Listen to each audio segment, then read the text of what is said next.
Hi everyone, I'd like to welcome you to Guide to Freight's Ultimate Guide to Freight Dispatching. So my name is Yade Garcia and I have been in the freight industry since 2017. So I started as a relationship specialist at a factoring company, then worked as an independent freight dispatcher and then as an independent freight agent and broker. And now it is 2025 and I am making kind of this content with Guide to Freight. So why did I create this course? So initially, I had a goal of starting a dispatching company. I didn't know where to start, and so I took a couple of I paid for a couple of freight dispatching courses, and I watched many videos on YouTube to help me get started. What I found after a few months of running my own dispatching company is that I was frustrated because I felt like all of those courses lacked information, and I didn't feel like it was being taught, which was really frustrating for me because I had paid for them, and because when you watch these videos or take courses, you really anticipate that you're getting the ins and outs of the industry, and I didn't feel like I got that. Every few months when I would figure something new out about dispatching, I would think to myself, gosh, why wasn't I taught this? Where was this information? Very frustrating for me. Overall, I kept having this feeling that I could create a better course, and so I did this to help people avoid struggling throughout the first years as I did. And I really hope that after you watch this series, you'll feel like you're ready to go. If not, as soon as you're done, a couple weeks after. So I also noticed that there weren't any dispatching courses at this level being taught in Spanish. So given my background, I'm Mexican American, I knew that I wanted to change this to create more opportunities for people like myself. So what is a freight dispatcher? So simply put, freight dispatcher helps connect drivers to freight, helps them find work. So it's typically used for independent trucking companies. Typically, independent trucking companies are those that hire independent freight dispatchers. So, a few types of dispatchers. We have independent dispatchers, and those are dispatchers who work for their own clients. So they have their own clientele and work with many companies. And then, so you will most likely fall under this category. I fell under this category when I started my dispatching company. And then there are in-house dispatchers, which are just contracted dispatchers by a singular company, just another role in a company. And then you have self-dispatchers, which are typically owner-operators who only find freight for themselves or for a family member. I do tend to find that a lot of people want to know how to find their own freight. And that is usually to save money or to be able to make more money. They want to keep whatever percentage that they're paying their dispatchers. So why are dispatchers important? Dispatchers use their expertise to keep truck drivers in motion, right? Since they know their market, they know the industry, they're able to find well-priced loads and are able to negotiate them, keep track of them, do everything correctly and smoothly. They often keep track of paperwork, right? So on behalf of their clients, so they can kind of act as a sort of an assistant. If you're an owner-operator that's used to being behind the wheel, sometimes having an independent dispatcher is helpful. It's like having another employee, but you only pay them through a percentage. So you don't feel like you're having to pay them every week, or you don't feel like you have to pay their entire salary, right? So not all dispatchers are created equal. There are dispatchers that maybe aren't as well versed. My goal is for this to make you as well versed as I am, and I'm hoping, or I've heard that I was a pretty good dispatcher. So I'm hoping this means that you'll be just as great of a dispatcher. Great dispatchers can grow their business and make more money. Also, great dispatchers that I've met, eventually branch off to freight brokering or whatever, or getting independent contracts. So, freight dispatchers really, it's for some people, it's a stepping stone in the direction of a larger career path, and for others, this is where they want to be. So, whatever kind of reason you're doing this, a great dispatcher is valuable. So can anyone be a dispatcher? Simply answered, yes. Most dispatchers transition from another role within the freight industry. Reason being is dispatching really isn't something talked about outside of the freight world. You might have heard of maybe like a police dispatcher, a fuel dispatcher. It's not the same. Dispatchers are really out here making that money for the truck driver and connecting them to loads. So typically, most people who aren't in the industry don't know what a freight dispatcher does or aren't even familiar with the role itself. So in this course, I'm providing you with the knowledge that I've gained as a relationship specialist in factoring, dispatch company owner, and a brokerage owner, hopefully set you up for success. So by the time you're done with this course, you'll have the knowledge that I gained throughout the last 7 years, maybe 8. So my ceiling is your floor, aka by the end of this course, you'll be light years ahead of my starting place, and I hope you are. Can I make good money being a dispatcher? Of course. So the only limit that you have is the one that you decide to place on yourself. And so we'll talk a bit about pricing strategies and kind of how much you actually do end up making in the next few slides. So stick with me. And then finally, what if I decide I don't want to be a freight dispatcher one day? Is watching these videos a waste of time? Is committing to this a waste of time? Answer is no. There are so many moving parts in this industry, and I feel like this industry is one that is kind of hidden behind a curtain. So I didn't know anyone in trucking at all growing up. I don't think I had met anyone in trucking. I didn't know that this was a career path or that there were so many roles in supply chain and logistics until I started working here in the transportation industry. And now most of the people that I know work in the transportation industry. So yeah, there's so many companies that will prize you or will need the information that you have, or that if you go work for them, you'll need to know some of this information, like trucking types or kind of dispatching in general, how that works, or billing, how that works. This information can be applied to various roles. So if you ever decide dispatching isn't for you, there's going to be this knowledge is going to help you at a factoring company, a brokerage, even at maybe a shipping facility, and of course the knowledge that you'll gain here is applicable to many portions of the freight industry. Good starting place, I think. So a couple reminders. One, I am able to post these videos for free thanks to my partners. So please show them some love. Showing them love is showing me love. I was very selective when deciding who to work with. It was very important that I picked reputable companies, ethical companies, as I know that they would reflect on me. I was charging for these courses, and I decided that, I think this should be knowledge. So working with these partners has enabled me to be able to be kind of this like free knowledge source that I want to be, and I want Guide to Freight to be. So please continue to support us by supporting our clients or supporting our partners. There are also for the ones that do charge anything, they're affordable and easy to connect with, which is also kind of those core tenets that I have. So I'll be posting my affiliate links in the description of these videos. And then you should also see some mini commercials in these videos, and I'll also have the link in the bio to the link tree with my affiliate links for my partners. So you sign up using those links, because when you sign up using those links, not only do you let my partners know that, one, I referred you, but you let them know, hey, we should continue to work with this guy. So please do so. And then you can also find a one-on-one booking link with me in the bio. So in the event that there's anything here, which hopefully there's not, that you are still struggling with, you can book a one-on-one with me and I'll walk you through that, okay? And then of course, if I get enough of them, I'll make a video, because that probably reflects on something that I might have glossed over. And then you should see there are more series coming. So in the meanwhile, if you have any dispatching, freight brokering, whatever related questions, you can reach out to me for those one-on-ones.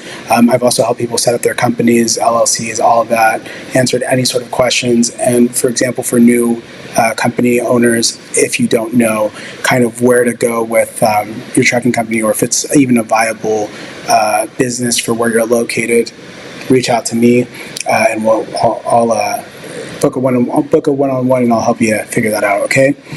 And so, the link in the bio also contains Guide to Freight's website, very important. So you should be able to look for blog posts there. Whatever I talk about here will be on the website. And then if you need to advertise any sort of space, reach out to me on the website. And if you want to let everyone know that you're a dispatcher, and I'll post you on the dispatch website, or the dispatch kind of links, or whatever setup. And if you're an affiliate partner and you want to as well promote your services on Guide to Freight, you can do so info as well there, and you can send me a message through the Contact Us tab on the website, guidetofreight.com. Also available in Spanish. So last but not least, if you prefer to watch this content in Spanish, you can do so by searching Guide to Freight -ES in the search bar. All of my content is bilingual. So dispatching business model. So let's talk about how dispatchers get paid. So one of two ways: if you're an in-house dispatcher, you're going to get paid like any other employee because you're working at a company. If you are an independent dispatcher, you are going to be paid a percentage of each load. Typically, you're going to work with a variety of companies and bill them at the end of the week, and that's how you'll get paid. So we'll kind of talk about what that looks like, how many trucks you need to have, what your percentage needs to be at in the next video, in the next couple of slides. But real quick, I just want to say, I actually Googled how much a dispatcher gets paid, freight dispatcher gets paid. In Kansas City, it looks like it's $87,000 average. I'm not sure what this number actually is, because I've never actually worked as a dispatcher outside of the company that I own or that I owned. So Google says this amount. Again, they have remote truck dispatcher 41, dispatch assistant 38,000 salary, dispatch manager 58,000. So this is kind of a rough idea if you're wanting to learn this information and you don't want to start your own company, because this actually might be helpful to you as well. Maybe you don't want to maybe you'd rather just level up in your career in another way, and that's totally okay. So most over-the-road truck average per truck is going to be $5,000. So that's the gross kind of average. You get paid a percentage of that. So this kind of graph just gives you an idea of how many or how much an independent dispatcher can actually make, and that is based on percentage charge, truck quantity, etc. Side note: different truck types require a different time commitment, so you might be able to justify a larger percentage. Again, you might not have an easy time justifying a larger percentage because there might be a lot of competition for that type of truck type and freight or location. Every dispatcher has a different pain tolerance when it comes to how many clients they can take on. I personally find that five clients or 5 trucks per dispatcher is kind of a good number. So that's what I base my numbers on. That way it doesn't seem like it's completely unrealistic. So for example, here I have at this 5 truck range at a $25,000 a week volume, 5%, we have $1,250. So you can kind of take a look at this and kind of figure out where you would be, if that helps you out. I can't set those numbers for you, but I can kind of tell you that, for example, I personally charged 5% per 53-foot truck, so reefer or van, and then I've usually charged them an additional percentage to submit their invoices. For box trucks, I've usually charged 7%, and I've been on the cheaper end. I know people that charge 8, 9, 10%. Box trucks can be a lot of work and a lot of time commitment, a huge time commitment, because they don't run on lanes. And you'll find out what a lane is further on in this course, and you'll figure out kind of why that's justified. So obviously there are people who charge more, and I'm sure that they still have clients. So just because I charge 5% doesn't mean someone who charges 8% to a van doesn't have clients or didn't have clients. So it just depends. Typically, the easiest equipment to dispatch is going to be those 53-foot dry vans and lanes. They just have higher access to loads. More people want to dispatch them. They have those lanes, very competitive pricing. Again, a lot of people want to dispatch them. These are kind of like the golden ox that everyone's after in dispatching and factoring. Whatever type of client that you're after in trucking, it's going to be a 53-foot dry van and reefer. And then, of course, other alternative types, you're talking box trucks, hot shots, flatbeds, cargo van, whatever, usually have a higher dispatch rate. And this is just because they're difficult to dispatch. They're outside of the norm. And typically it's harder to find dispatchers who actually know how to find loads for this kind of niche equipment. So formalizing your business, right? So as a dispatcher, if you're an independent dispatcher, you're going to need to formalize your business. That means LLC or Corp or whatever kind of structure you want to have. This means EIN number, and this means taxes, right? Ultimately. Guide to Freight has partnered with Tula to help you start your business. If you click on the link tree in our channel bio, you can book a free consultation with them, and they will help you determine the best business structure for your business. Now let's get back to the video. All right, so in this short video, we're going to go through the main players of the freight industry. So when working as a dispatcher, you'll be interacting with a few different types of companies. So first of all, with carriers. So if you are a dispatcher, self-employed dispatcher working with carriers, you are going to be hired out by independent trucking companies. So these trucking companies can contain a single driver known as an owner-operator. So when they're the owner of the vehicle and they're operating the vehicle, they're known as an owner-operator. Or they can contain multiple drivers. So companies with multiple drivers are also known as fleets. Or with multiple drivers and multiple vehicles are known as fleets. If they have multiple drivers in just one vehicle, it's typically known as a team driver, and they alternate. So we work alongside of them to help them find loads, submit invoices, and can even act as kind of assistants, right, when you are a dispatcher. So every year, there are about 14,000 carriers who open new companies in the US. As dispatchers, you usually work with owner-operators or companies with smaller fleets. Larger fleets tend to hire in-house dispatchers. So brokerages and brokers. So the most common way that dispatchers will find loads is by working with freight brokerages and brokers. So freight brokers will typically post these loads on something called a load board. And this series will be using DAT load board, which is my load board of choice. Brokers will typically use market research to price these loads received from shippers. These rates are based on previously hauled prices. There is data behind them, and there's kind of like a science behind pricing these loads. So they are responsible for paying the carriers. Guide to Freight has partnered with DAT Load Board to give all of our viewers 10% off their load board subscription for a year. With this deal, you can see annual savings of up to $474. If you're interested in signing up, you can do so by clicking on the link tree in our channel bio.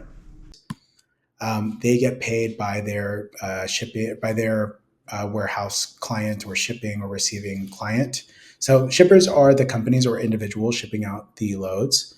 So origin of the load is your shipper. They usually hire out brokerages to find carriers to run their loads. They also tend to have software to see kind of where the ballpark range of a load would be, like the price of the load would be. So as dispatchers, we don't typically have much contact with shippers or receivers, like any sort of warehouses, outside of maybe directing carriers to pick up freight. Or let's say you get to the site and you can't figure out where to check in. That is really the only time you're really having that contact with those shippers. So like I said, on occasions where the driver is having issues at pickup, you might reach out to kind of someone at the facility to resolve any issues. Or for example, I've had even drivers be confused about lumpers. And so I'll just get on the phone with someone at the shipper. Maybe my driver will put me on the phone and the driver will explain that information to me. So when you are a dispatcher, you're not really having any contact with the shippers. Same deal kind of goes with receivers. So all they do is receive deliveries. So it can be companies or individuals as well. If there are any issues at delivery, you typically will reach out to the broker to help resolve these issues.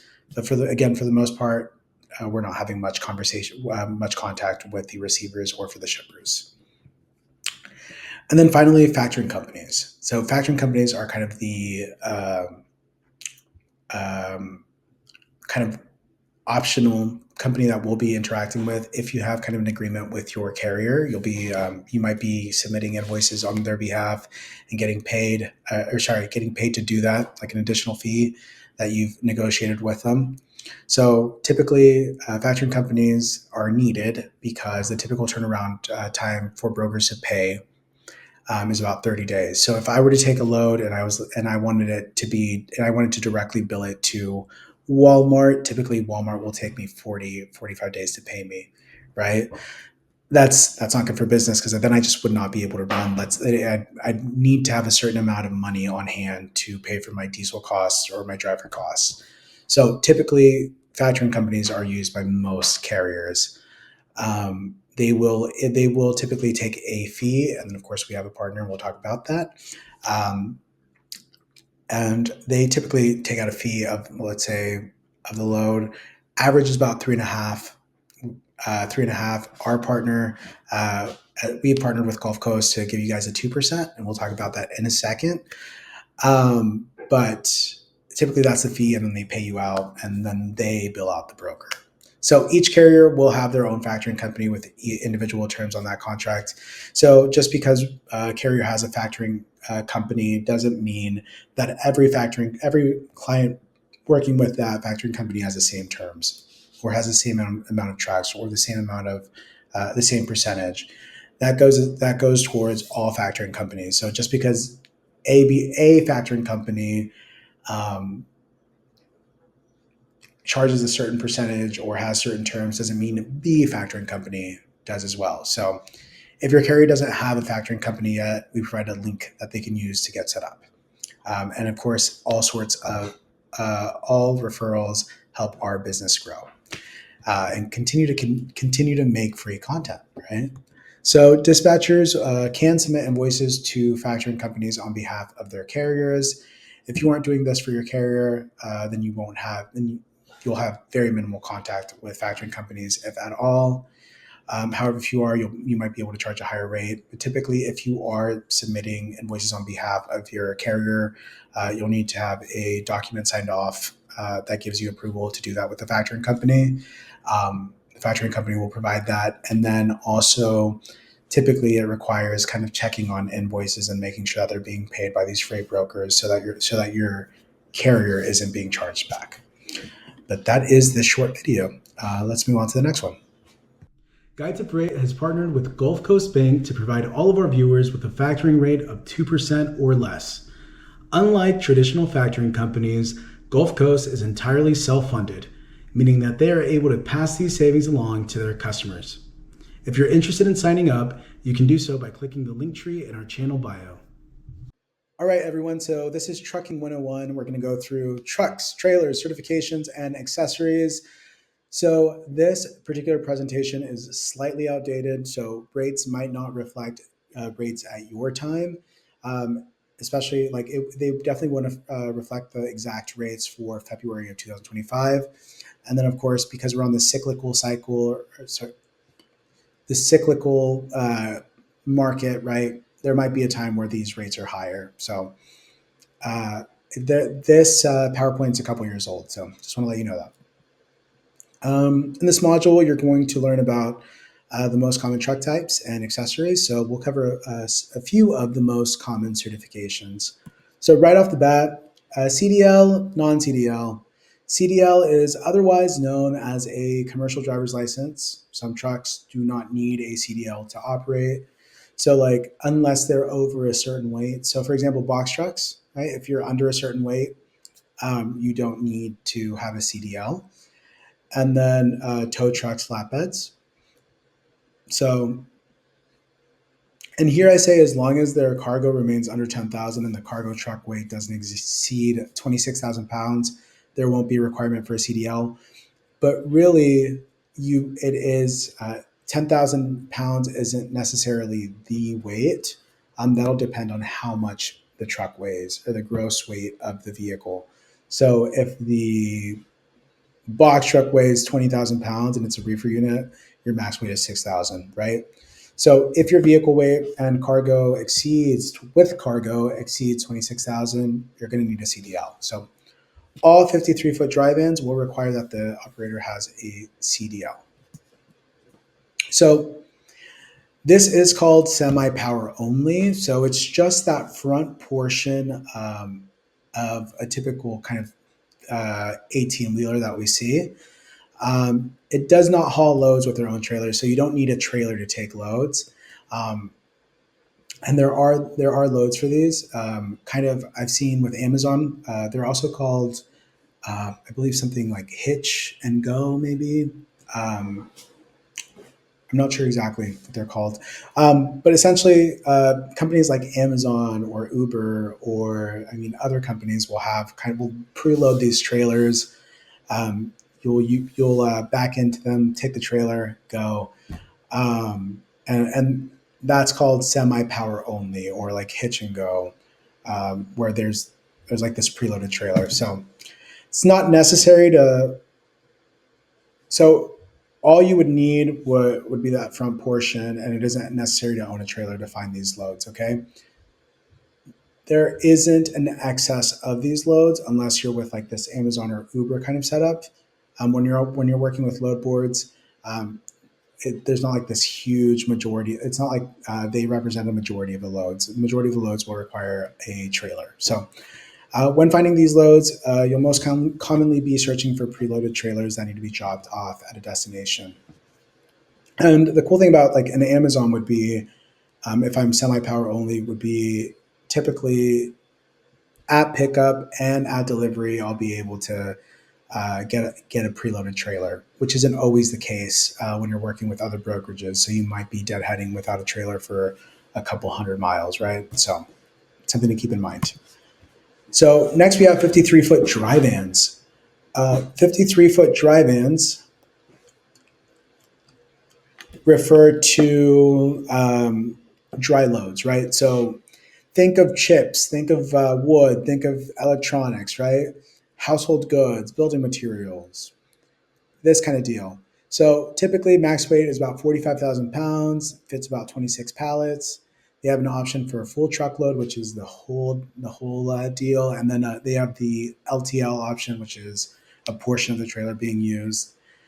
These are the most common types of trucks, and most of the loads on the load board are for 53-foot dry vans.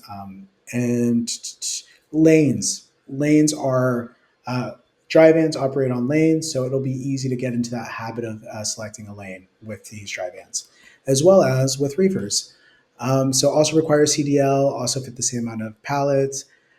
Typically, the reefer unit goes down to about negative 13 degrees Fahrenheit.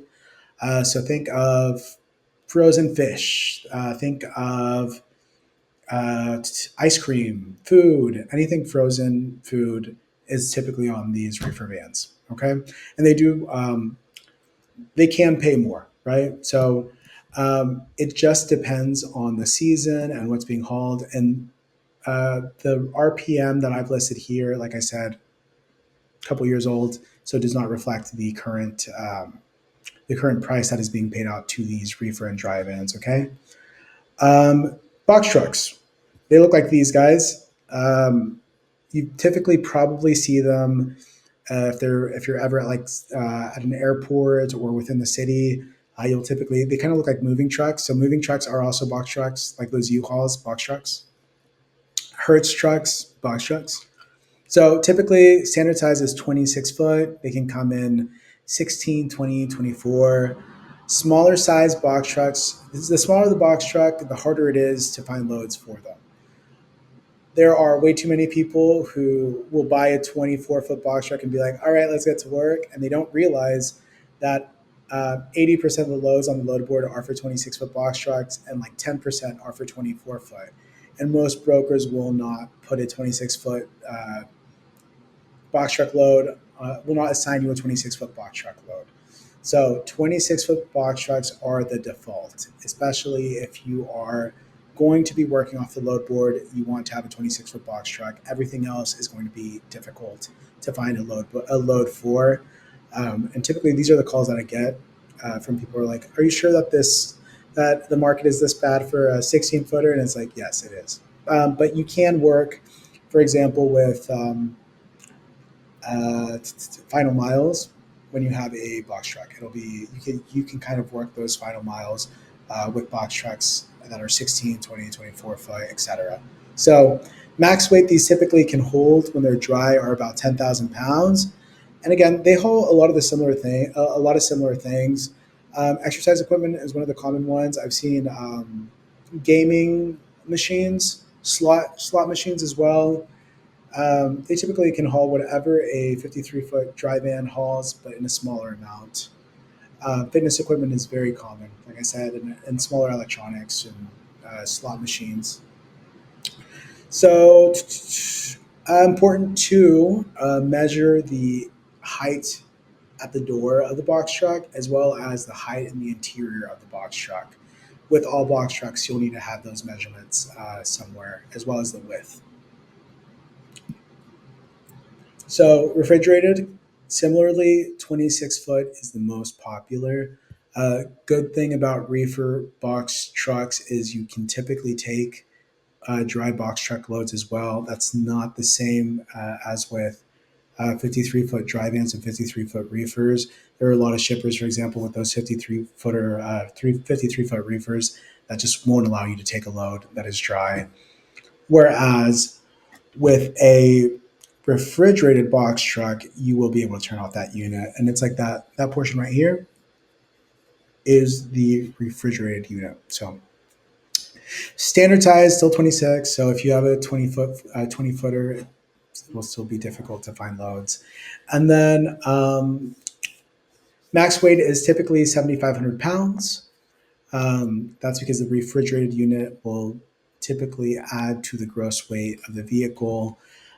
They will have sometimes will have different dimensions on the inside. So where on the other side of where that reefer unit is, there might be like uh, a bit of the unit coming out into the trailer. So you do have to kind of measure around that. We'll also be able to carry the same type of deal that a 53-foot reefer might carry, but it'll usually be expedited. So might be like fish. It might still be fish. I've put fish on a reefer box truck before, and it's a lot more economical than getting the 53-foot reefer. So it's usually like kind of remnants or these kind of expedited loads that will require the reefer box truck. If you're looking for a fuel card, look no further than our partner A to B. With A to B, you can see average savings of 46 cents and up to $1.85 per gallon. That's not their only perk.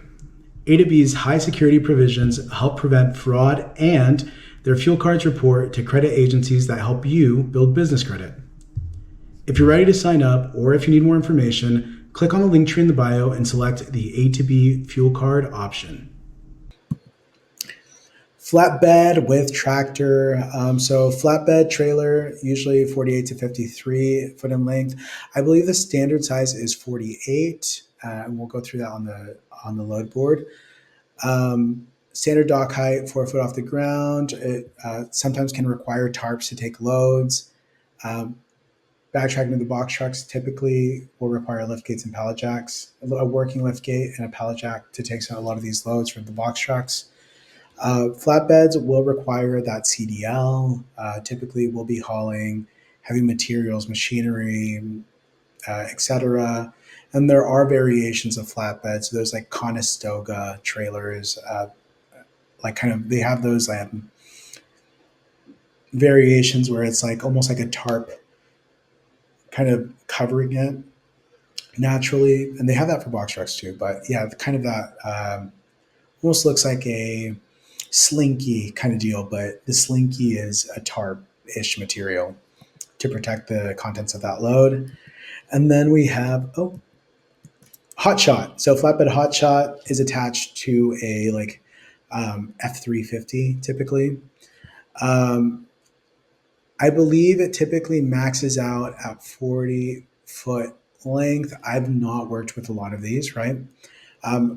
It is my understanding that Truck Stop has the most amount of loads for flatbeds and flatbed hot shots. I mostly have worked and worked with box trucks, reefers, vans, but it is my understanding that Truck Stop might have more loads for flatbed hot shots. And then typically kind of hauling the same kind of materials will be paid less for them. I'm assuming it's more to do with diesel weight, like you're not spending as much diesel, the weight, and the type of materials that you can actually haul. And then we have car haulers. So car haulers, they vary in length. Some car haulers will not require you to have a CDL, and that just depends on the weight of each individual car. So, for example, you might not need a CDL if you're only hauling 3 small cars, but there is a potential that if you have 3 heavier vehicles, you'll be overweight, and you will. And I have heard that car haulers are typically the most likely to be pulled over for like an inspection, right? Car haulers are typically paid per vehicle and not per mile, at least in my experience. And then also there is a website called Super Dispatch that has kind of self-dispatching software for car haulers. So you can kind of coordinate with auto dealers to book with them. So if you have a car hauler, you're probably not going to be using the DAT load board. Are you interested in earning extra money by using your truck as advertisement space? Well, let me tell you about our partners, Agile Media Group. Agile Media Group is an advertising agency that uses the sides of your truck to promote businesses like T-Mobile, ShipBob, and Mountain Dew energy drinks. They're always looking for new trucking partners to join their advertising campaigns.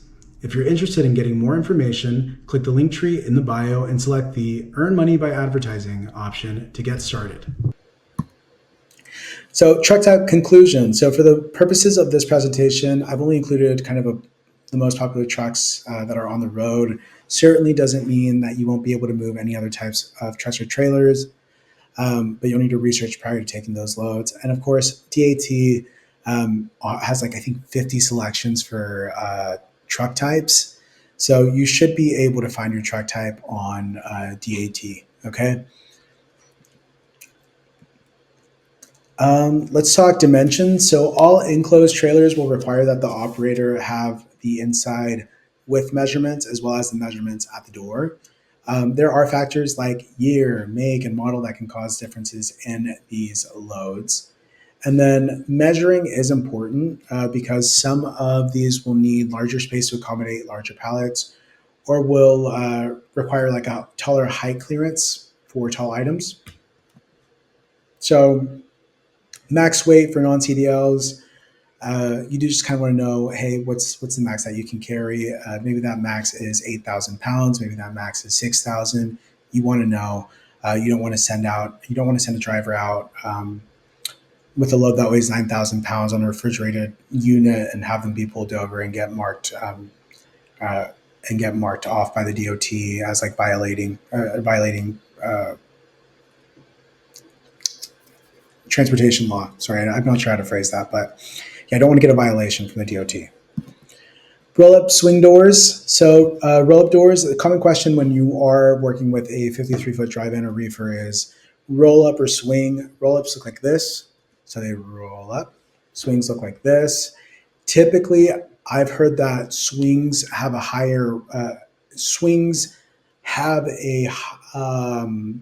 bigger width maximum. So as you can kind of tell around that roll up, there's like this frame around the trailer. And so that prevents certain pallet sizes from going through easily.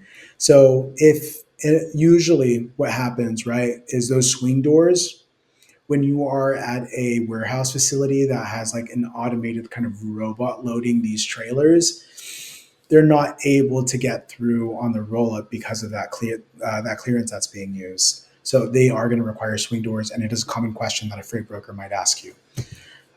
Roll-up doors are typically on box trucks, and they can also be on 53-foot dry vans or reefers. So swing doors, again, typically on 53-foot or typically required on 53-foot dry vans or reefers.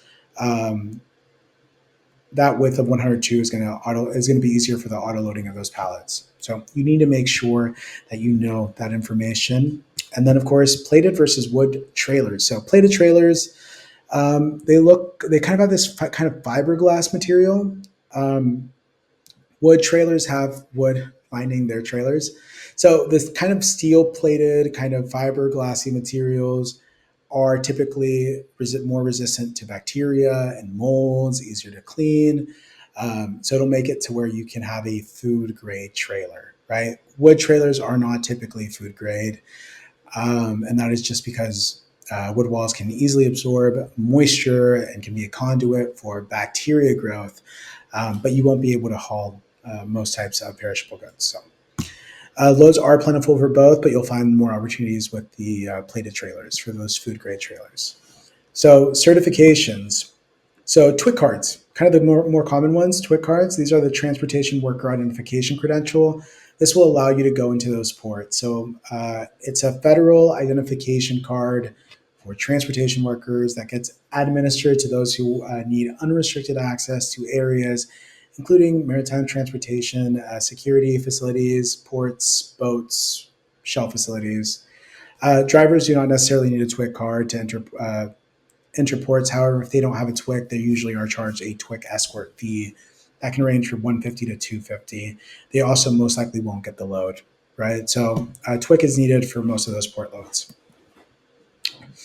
And they can pay more, side note. Hazmat certification, type of certification that allows drivers to drive hazardous materials, right? So these kind of materials can be like alcohol, car batteries, dry ice, firework, paint thinners, and more.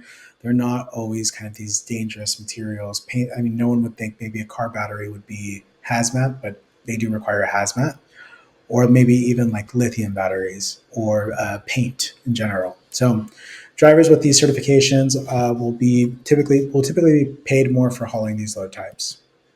And then we have the TSA certification. So TSA just allows drivers to get into portions of the airport and pick up freight from the airport, mounted onto their truck. Box trucks uh, are typically the most likely to receive some of those airport loads, just because it's easy for them to maneuver across, and typically don't need thousands of pounds of weight to pick up a load from the airport, right? They just need a few thousand pounds, typically, or a few hundred. And then let's go through some of these accessories. So E-tracks, we talked about E-tracks a little bit, but E-tracks are those metal, um, metal kind of tracks, kind of look like those metal wires running across the metal strips. There you go, metal strips running across a trailer, right? Typically, you can use straps on either end to kind of contain the load. So they are usually kind of persistent on you having either horizontal or vertical, and are pretty delicate about that, right? So rope hooks on each side of the trailer that kind of help hold those pallets in place. Straps can vary in length. Some sites may require you to have straps, some may not, or tarps, for example, not necessarily a requirement, or blankets to protect the load.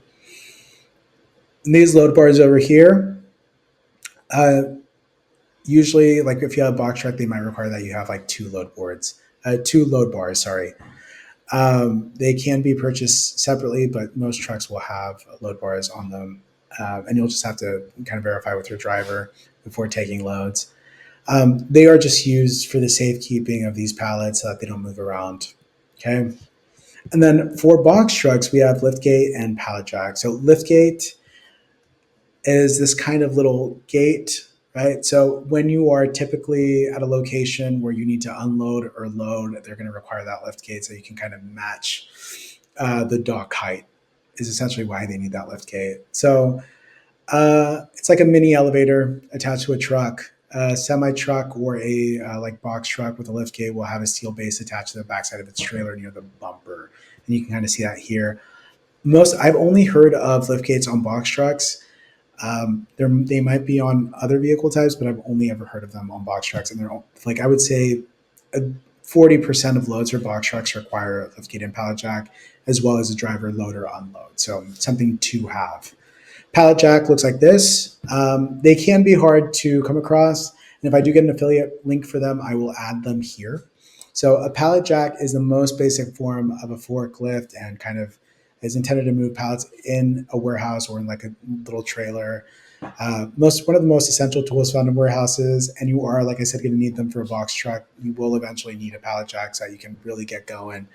At times, a freight broker will request that you have a pallet jack of your own. Like I said, pallet jack, liftgate, I've only ever encountered loads needing them for box trucks. I've not really encountered um, too many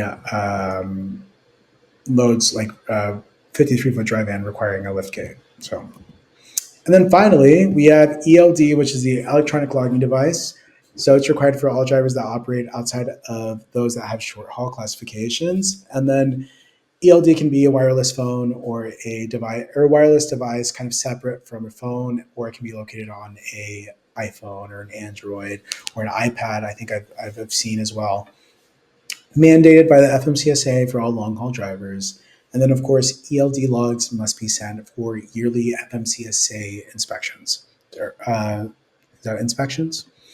So that kind of concludes this portion of the video. And so let's move on to the next one. If you're looking for an ELD and you're suffering through decision paralysis, we've got you. First ELD is our chosen partner, and their ELD is not only contractless, but easily integrates with Highway, Project 44, Trucker Tools, and MacroPoint.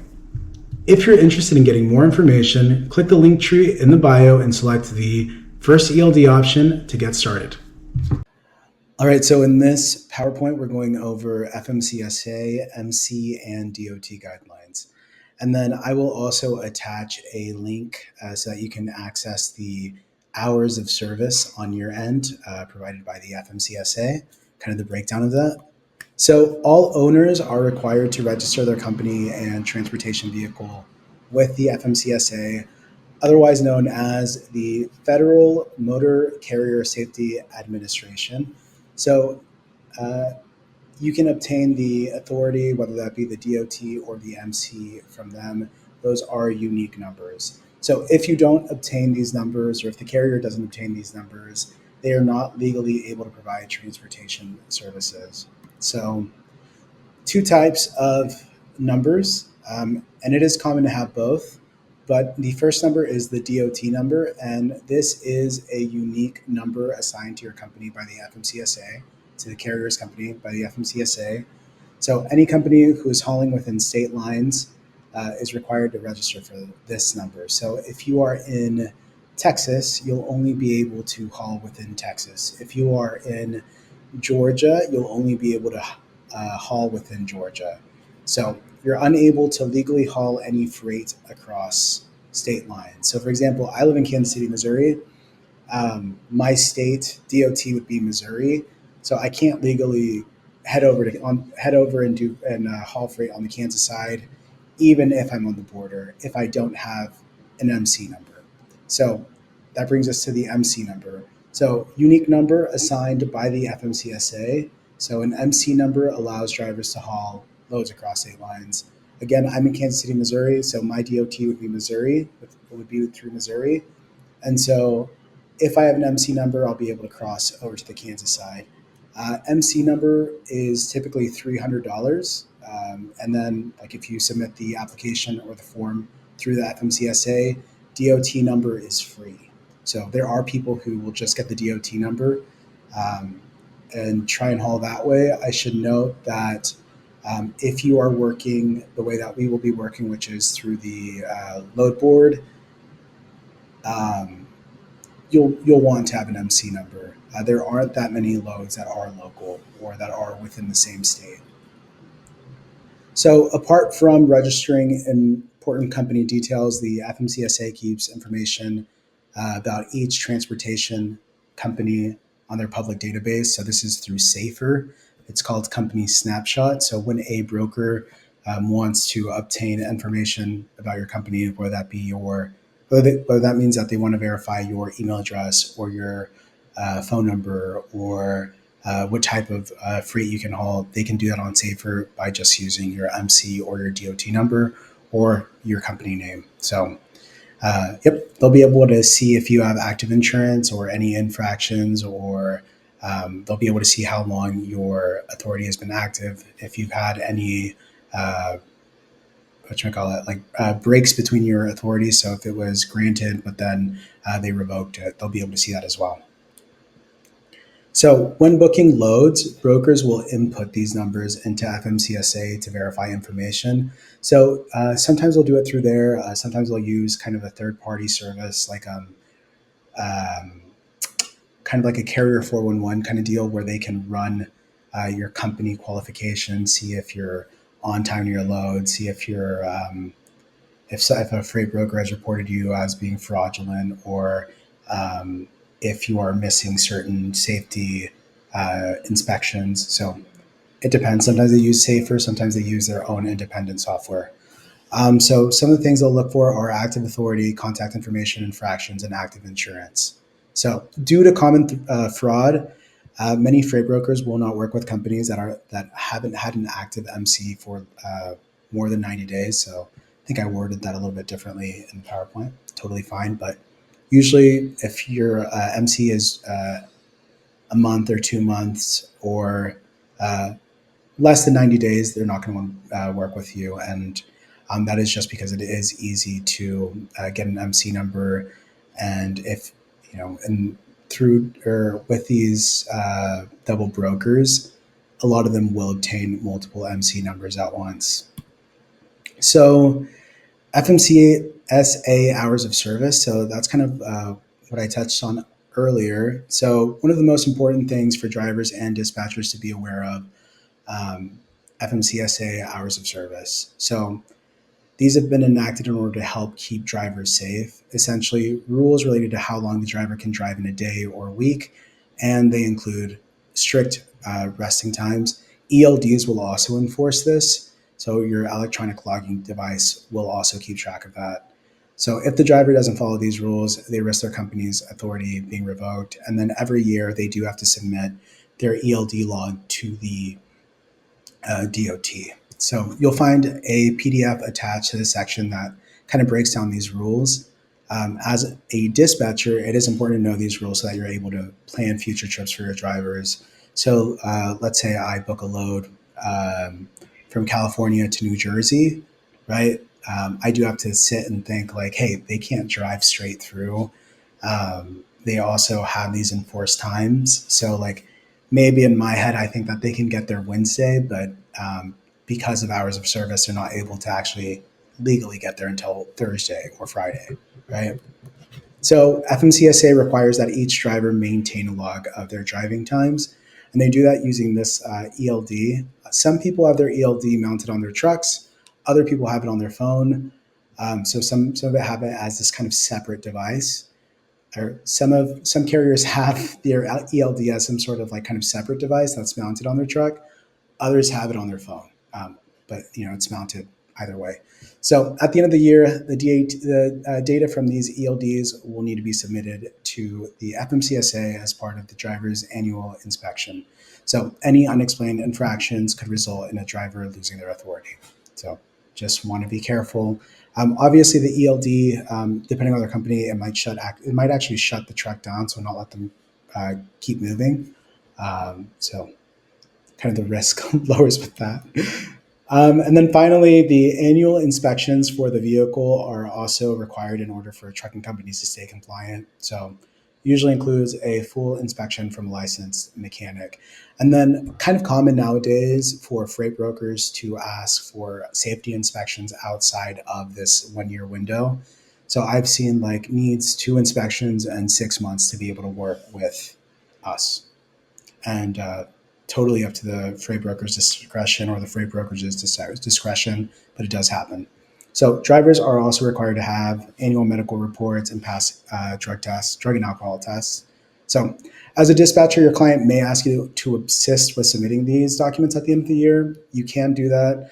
I would charge for that, but because it is kind of it is a use of your time outside of just regular dispatching.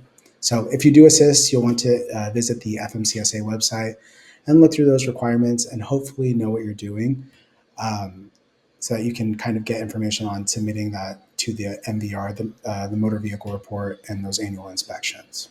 Okay, and that concludes that portion of the FMCSA kind of breakdown, so you're kind of familiar with that. I will attach the hours of service document provided by the FMCSA to the description of this video, as well as in the blog post that will contain this particular video, so that you can access that. And then let's move on to the next video. Hi everyone, I hope you're finding this series to be helpful. In the event that you need further assistance, you can book a one-on-one consultation with me by clicking the link tree in the channel bio. You can also visit guidetofreight.com and select the book a consultation option from the menu. I'll let you get back to your video.